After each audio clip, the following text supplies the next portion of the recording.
Thank you very much, Edith, for that. And it now gives me great pleasure to call on Paolo Kazaka here.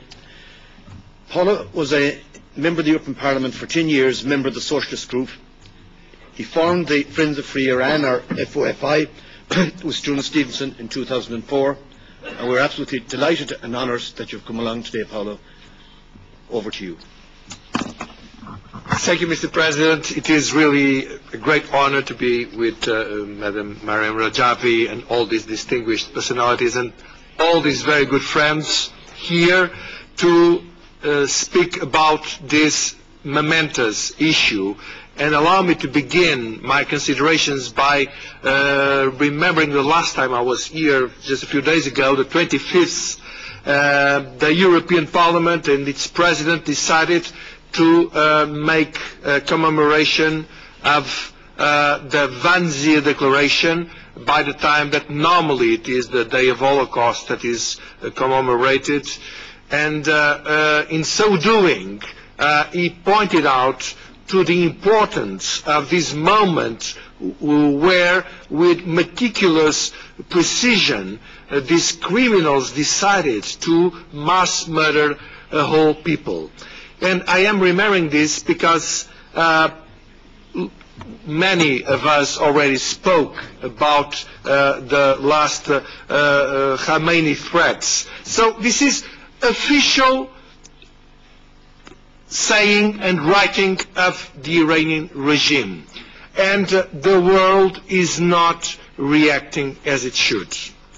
And the reaction to this has to come exactly in Ashraf, because everything is linked. What we are seeing from the Iranian regime, what they are trying to do in Ashraf, is obviously a solution that they won't apply everywhere else.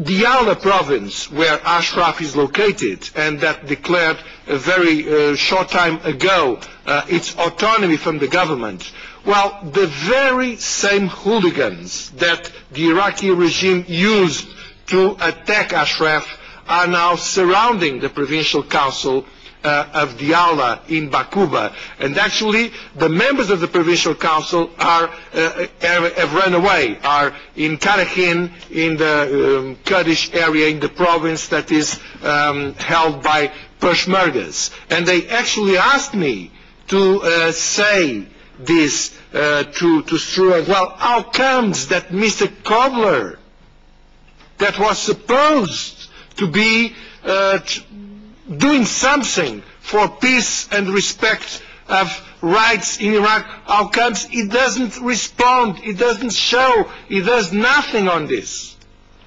And this is the very same Mr. Kobler that was here, the very same Mr. Kobler that is trying to convince us that we have to accept whatever it comes from the Iranian regime.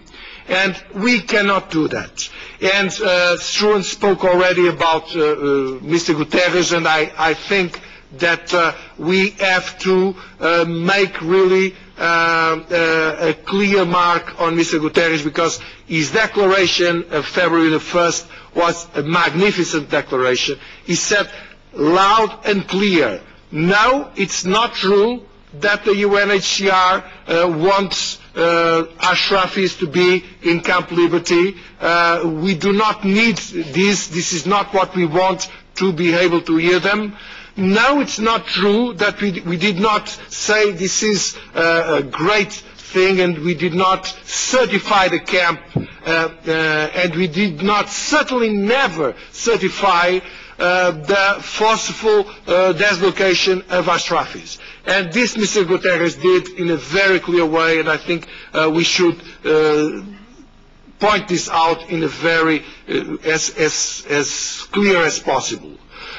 And so, my dear former colleagues, what I would like to tell you is that we have to go on. And we have to say to people like Mr. Kobler, when he will come here, that he has to face the Iranian regime.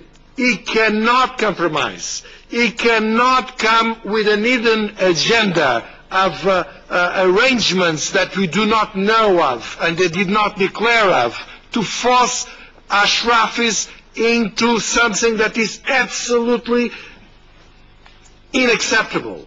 Because Ashrafis are now the target of the Iranian regime. If they will succeed, we may be absolutely sure they will not stop there. We have to stop them right now as strongly as we can, and this depends a lot on those of you here in the European Parliament, and I really would like very much that this group that you are now in front of, that it will go on like always, and that you will succeed. Thank you very much.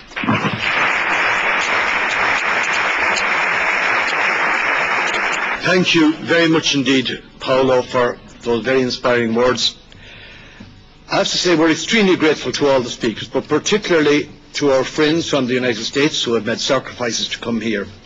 To Senator Robert Torricelli, to Governor Howard Dean, to Congressman Patrick Kennedy, and for their pledge to do all in their power, which is very difficult, to change the intransigence and the mindset of the State Department, because therein lies the key.